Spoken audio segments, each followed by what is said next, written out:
চাঁদে মন ভাঙল জাপানের, উল্টে পড়ে আছে ল্যান্ডার স্লিম। চাঁদের যে কোনো ল্যান্ডার অবতরণের একটা কঠিন চ্যালেঞ্জ, তাতে গত 20 জানুয়ারি সফল পায় জাপান।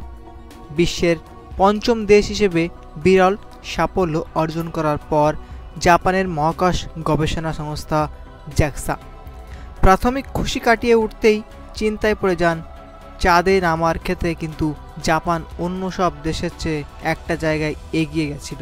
তারা প্রথম চাঁদের ঠিক যেখানে তাদের যান স্লিম অবতরণ করার কথা চেয়েছিল প্রায় সেখানেই করায়। চাঁদের যে বিন্দুতে নামার কথা ছিল তার থেকে মাত্র 55 মিটার দূরে নামে স্লিম। চাঁদের শিউলি ক্রেটারের ঢালে নামে সে, আর সেখানে হয়তো সমস্যাটা হয়ে যায়। জ্যাক্সা জানিয়েছে তারা খোঁজ নিয়ে দেখেছে তাদের যানটি শিউলের ঢালে উল্টে পড়ে আছে, ফলে তার সোলার প্যানেলগুলি কোনো কাজ করছে না।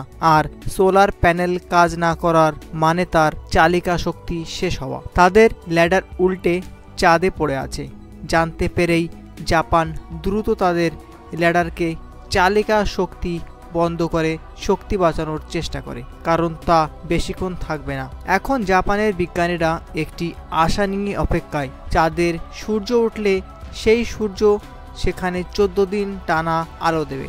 সেই সূর্যকে যদি সোলার প্যানেলগুলি চার্জ হয়ে জেগে উঠতে পারে তাহলে হয়তো ফের উঠে দাঁড়াতে পারবে স্লিম। আপাতত কিন্তু উল্টো নিথর হয়েই পড়ে থাকতে হচ্ছে জাপানের ল্যান্ডারকে। বন্ধুরা, আশা করি ভিডিওটি আপনাদের ভালো লেগেছে। যদি ভিডিওটি ভালো লেগে থাকে তাহলে আমার চ্যানেলটি সাবস্ক্রাইব করতে ভুলবেন না।